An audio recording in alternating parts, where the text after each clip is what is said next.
it's quite interesting because now in France you have assisted like procreation thing for single women. And so I'm seeing actually quite a lot of women having kids by themselves. So not waiting to finding a man or whatever. こんにちは。そしてはじめまして。百の花のゆきです。この番組では毎回ゲストをお呼びしてそのインタビューを配信しております。10人十色の生き方考え方、共通しているのはどなたも子供がいないということです。今日のゲストは英語スピーカーの方です。日本語と英語訳をつけております。それではどうぞお楽しみください。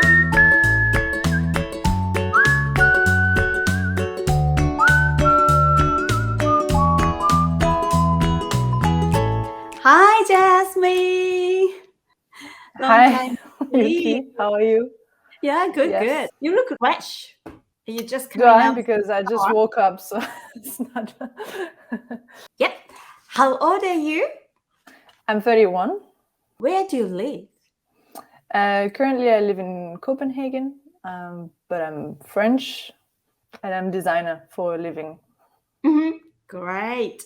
I lived in Japan for a bit less than 3 years until last December, and I came back around that time in Denmark. Yeah, time flies, eh? Yes, I miss it though. We miss you guys. How do you settle in? Yeah, it's good. It's very calm here. It's quite nice to go back to being able to go to a country very, very easily.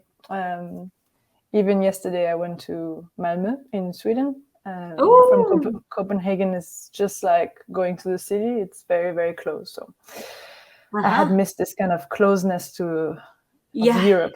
That's great, isn't it?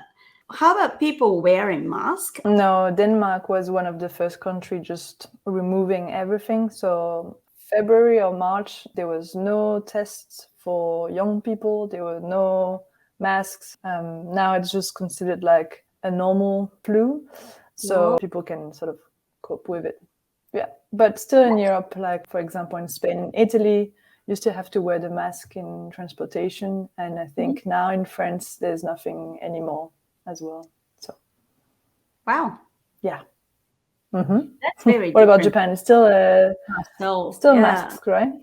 Yes, wherever it will be for a long time. Okay. How do you currently have no children? I live with my partner since about 10 years. Yeah, so first, well, I'm 31, so I consider that I still have some time, at least on European standard. And we don't know exactly if we can have children or not. Yeah, time's fly. My partner is a little bit older than me, so most of our friends have one kid or two kids already, because he's 6 years older than me. On my side, my friends that are around my age, not many have kids yet. My personal reason for it is that at the moment I'm not exactly confident in bringing children into this world. I'm not really positive or hopeful for the future. I consider that it's not a light choice. Recently, I've been more towards having no kids, deciding not to have kids. If at some point I consider that this life is worth living, even though we might go through rough times in the future, life might not be as easy as it is or it was. At the end of the day, it's your call to say, well, even with all of that, there's love, there's happiness, and there's always these things, even through rough times. I mean, you can imagine people who had kids during wars. Yeah, I think at the moment it's, I have to have a little bit more hope in the future. You're not sure about our future generation? Yeah. What if the world you can see was much positive? Are you willing to have children? Yeah, I think it would make it much, much easier. Yeah. My main no is it's really because of the future. then there's the other part of me that is like maybe not exactly ready for like at the moment in my life. I still want to enjoy childless family, etc. That's also a personal vision, but I think also in Denmark making kids and they have no idea. They don't even ask themselves the question. I'm like, it's totally natural to at least think like, what would the world offer in 100 years? Yeah. What about your partner? Is he agree with what you think, or do you know his opinion, or are you not sure? Yeah. We talk about it a lot. It's quite important because we have very different education. We come from 2 different countries. He's Danish and I'm French. And then I asked him a lot of questions about like, why do you want to have kids? Why, like, what's the reason why you would like to have kids? And we talked a lot about it. And it's quite interesting what he said. And I wasn't expecting what he would say about it. He said it was like, I don't want to grow old alone. And it was his main thing. Like, for me, for example, like my reason to have children would be more like a love project with my partner. It wasn't really so much about myself when I grow old, or like to make a family block or something. And it's quite interesting to dig. Why do you want to have children? Reasons are very, very different. The more we talked about it, the more we tried to deconstruct why. He could consider that we would obviously have kids, maybe not now, but you know, in the future. And then it's crazy also because you enter this age where you know, all your social media is saturated with babies, people having babies, or like advertising. I have a lot of ads for baby stuff, like so it's also like you can feel like you know, it's the moment, right, to have it. So you're talking about age difference before between you and partner. Do you think it's a culture difference or age differences? In Japan, I can feel the generation differences, because for my generation back in Japan, there's no question. If you reach a certain age and you start finding a partner, building a family, having children. I had an interview with younger generation in Japan. They don't have that kind of stereotype anymore, which is great. Yeah, I think it's quite recent, and I think it's still minor. I would say even in Europe, I think if you decide to have no children as a choice, it will still be considered a bit weird. Young people feel very responsible for the future that they're offering to their kids, and many people decide to not have kids because of climate change, for example. And the older generation, I think in Denmark, people just don't even think about it. Our parents didn't think about it. Like it was not something that they thought about at all. In my family, the idea of having kids has never been pushed. My parents had me very late. My mom was 39 when she had me. And so that generation had a much more relaxed way of thinking about it. Also because the future looked very good at that time in the 80s. Like, you know, it could only be good, you know, economical boom, like a lot of jobs, everything was good, you know. But I'm not even sure because it feels like in Japan now, it's very common to not have kids by choice or whatever. But like I have a lot of friends that are past 35 and don't have kids, that don't want. I mean, I've never asked the question because for me, it's like, whatever, it's their choice. I think for most people, it's still weird, especially if you have a partner. If you're single, I think people would understand. On the other hand, it's quite interesting because now in France you have assisted like procreation thing for single women, and so I'm seeing actually quite a lot of women having kids by themselves. So not waiting to finding a man or whatever. In most countries like Scandinavia, in Germany or in France, women tend to have kids later and later. And also less. The tendency is that actually there's a decrease. And also it says in 1946, childless women were only 9%. But now it's double About 18 or more % of women choose child-free. And some people call it selfish, which I don't think so. There's nothing more selfish than making a kid. You're deciding to make this life. It's only your choice. You're probably also going to educate and guide this kid at your desire. And a lot of people do it because they want to have a presence when they grow old, or because to have some kind of like friend and stuff. I think it's like, if you think about it, it's very selfish. I'm not saying it's bad, but it's a very selfish thing to do. I mean, not have kids is probably like more of a present, because you will work more, you will be more useful to the state ever. I mean, I don't know. We are planning to move in the countryside at some point.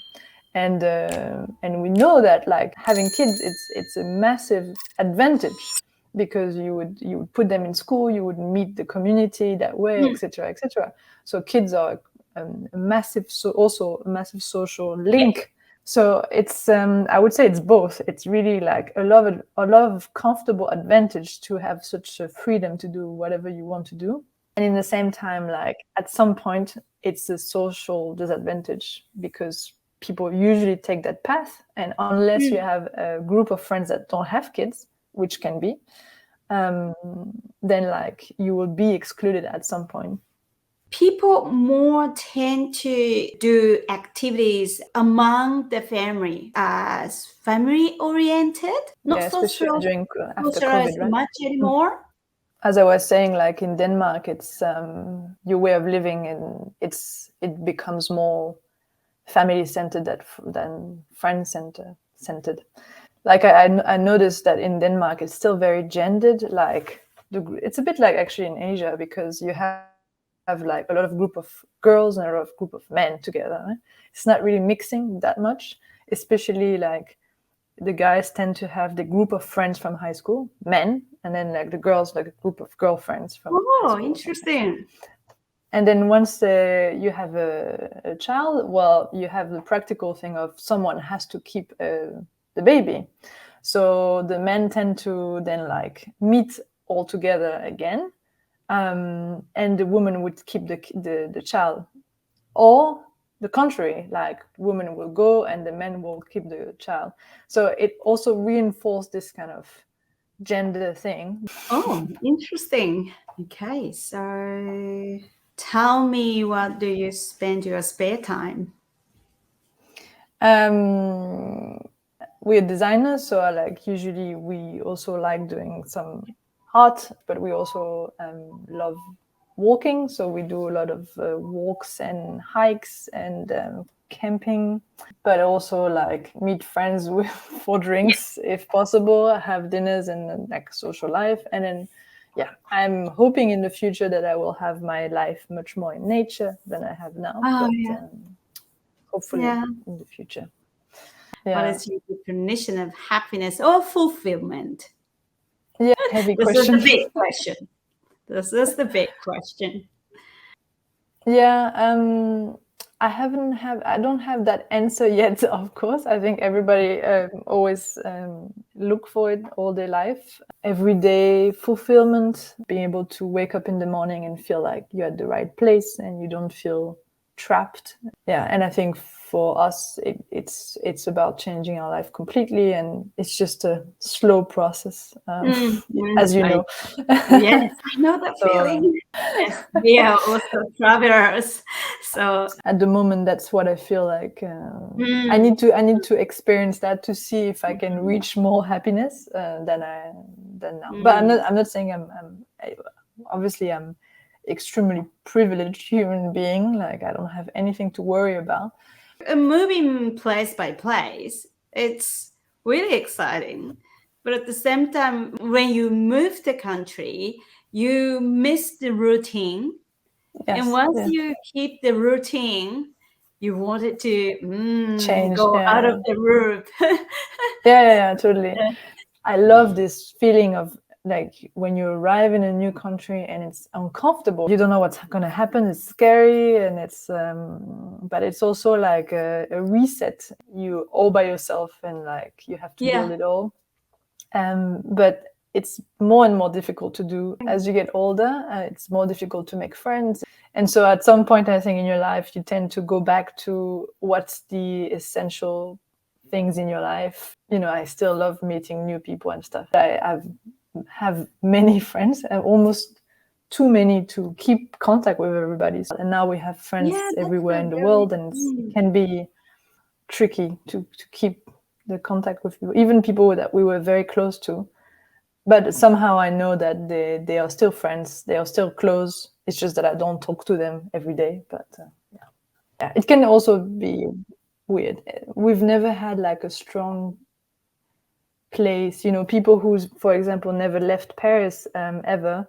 They have a big group of friends, you know, they're comfortable in one place, but we have traveled around, so it's very different kind of social life, I think. So back into this question, you said you try to be happy each morning. What would you do if you have feeling depressed? What is your strategy to make yourself happy? I wish I had a strategy. I wish I had very good life, a good one. I think at the moment it's really going for a walk. I found it's like kind of my meditation thing. I work from home also, so I'm constantly in the apartment. Now every day I need to go for a walk. Otherwise I think I would go a bit crazy. So my definition of happiness in the future would be that like I can open my door in the morning and I'm in nature, and it's actually not me visiting nature, but just me being in nature. That would be probably that's my dream too. And usually I go walk with my partner. When you walk for 2 hours together, you talk, and it's a way to debrief your day. Great. What do you do? I love to do meditation every morning. Walking. So at least 30 minutes walk in the morning helps a lot. Even if there's no nature around, I love to see the neighbors' houses from outside. Smells of breakfast and We started to do this in Japan actually, because during COVID and also after, because we were working from home, and we just did that. And it was an interesting way to discover Tokyo as well. It's always amazing because like Tokyo is, there's so many nice, like interesting places, weird houses and That's a nice part of Tokyo. Yeah, very much. I found it interesting when I was reading through your questions, because I think now I talk about personal choices and stuff. It means that I have a choice. It means that I could probably have kids and still live a pretty comfortable life, you know, as like obviously it's not the same in many other countries. And it's interesting because like, for example, in Europe, we consider always that we have better politics to help women having kids. But actually, it's even more tricky than that, because, for example, like Denmark and France are both natalist countries, meaning that they encourage women to have kids, especially Denmark recently, because they had faced like a strong decrease of population. They have no immigration, and a bit like Japan, like if you don't have immigration and your population is not making enough kids, it's complicated. And so Denmark went very strong with propaganda about like having kids, but also making it easier for women to, you know, to be able to have kids and go back to work eventually or whatever. And but it's interesting because France, for example, is a natalist country as well, but have very different policies.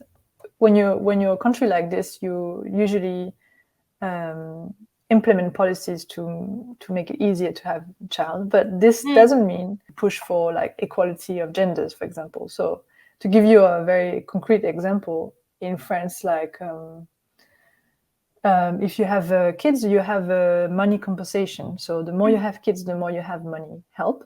But for example, that doesn't mean that the country will fight for inequality of gender at work.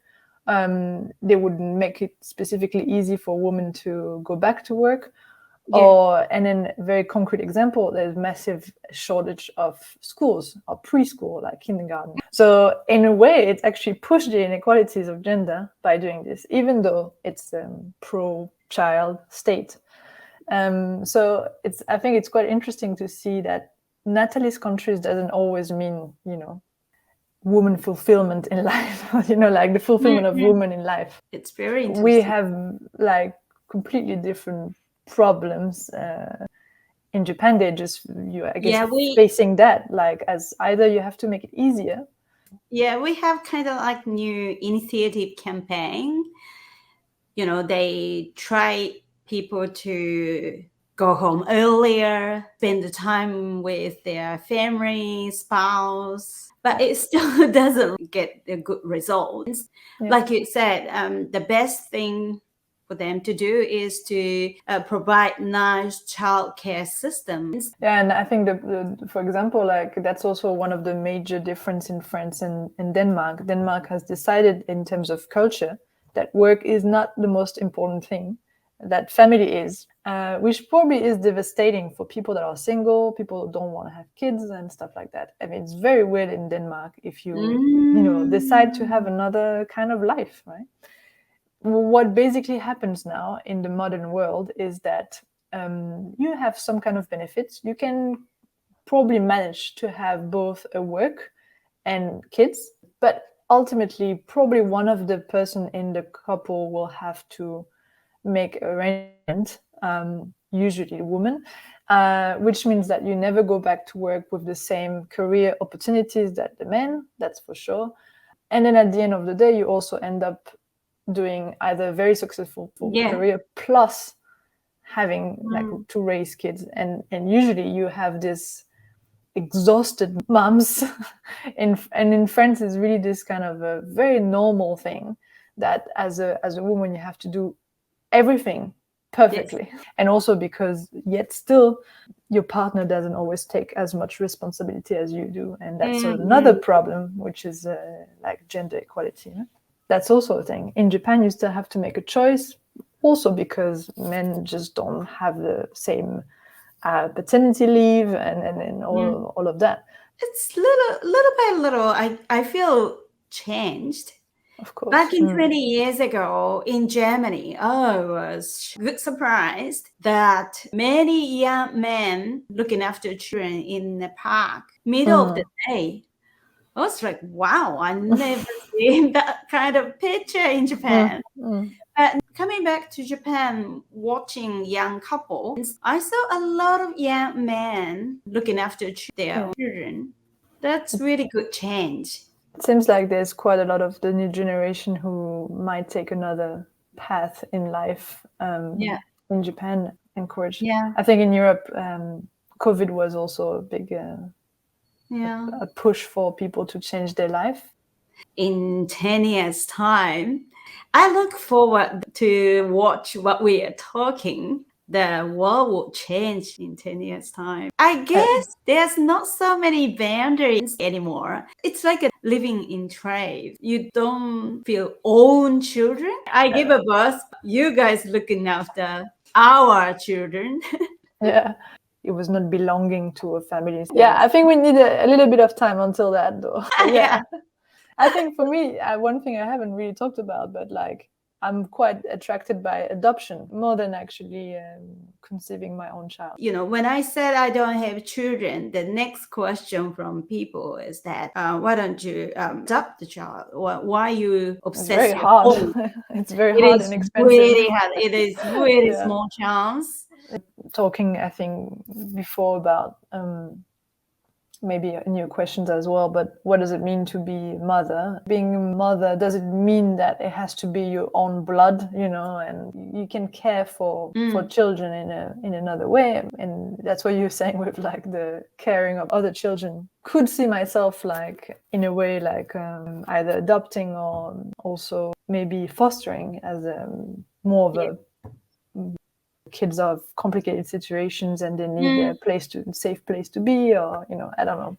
First, you need to heal the foster child. Why they are there? Why that happened before? Yeah, and that can be very complicated, I think. But the same with adoption, if you adopt a kid, you also adopt his history and background and obviously problems, But it's maybe no different to have your own kid. I mean, your own kid, they will also have problems, obviously. I mean, you can do whatever you can, but like at the end of the day, it's just a different human being. So, yeah. I agree. Talking with you is always interesting, as usual. But it's interesting. This is a subject that could go in so many directions, political, gender equality, personal, spiritual. I mean, it goes very far. Yeah. Okay. Thank you so much for coming. Thank you for doing this. Yeah, my pleasure. Great questions. Okay. Thank you. Yeah. Have a nice day. Bye-bye. Bye-bye. いかがでしたでしょうか？今回はジャスミンさんからいろいろな角度で子供を持つということについて考えさせられたような気がします。彼女の話によると、デンマークでもそうらしいですが、私の時代、そして今でも大多数の人は子供が欲しいという願いを持つ前に、なぜ欲しいかということについて改めて考えることってあまりないような気がします。いわゆる自分の人生に子供がいてくれたらとか、老後一人で生きるのは寂しいから、そんな理由はジャスミンさんにとっては自分本位となるわけですね。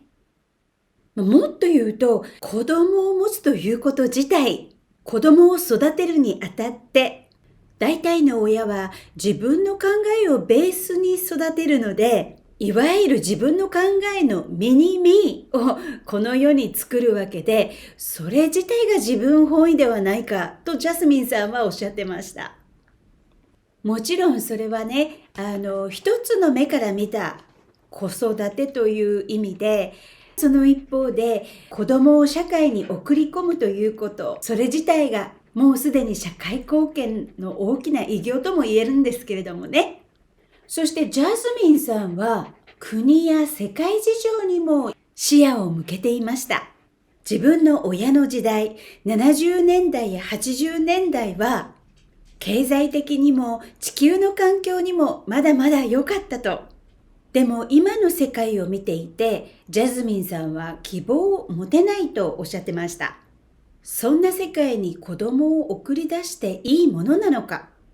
確かにジャスミンさんの言う通り、若い方々の視野っていうのがね、とっても広がっているように思います。世界環境活動をするスウェーデンのグレタ・トーンベリーさんが国連でね、環境を考えずに利益ばっかり追い求める大人に向かって、How dare you! なんてことをあなたたちはしてくれたのと叫んだスピーチは有名ですね。そしてパキスタンの人権運動家のマララ・ユースピーさんなど若い10代のね、世界平和運動家っていうのがもうどんどん増えてきましたね。日本でも最近では特にスポーツ界ではセクハラを受けた若い女性たちが声を上げていくニュースをよく聞くようになりました。なんだかこれからの若い世代、とっても頼もしいですね。とても嬉しくなります。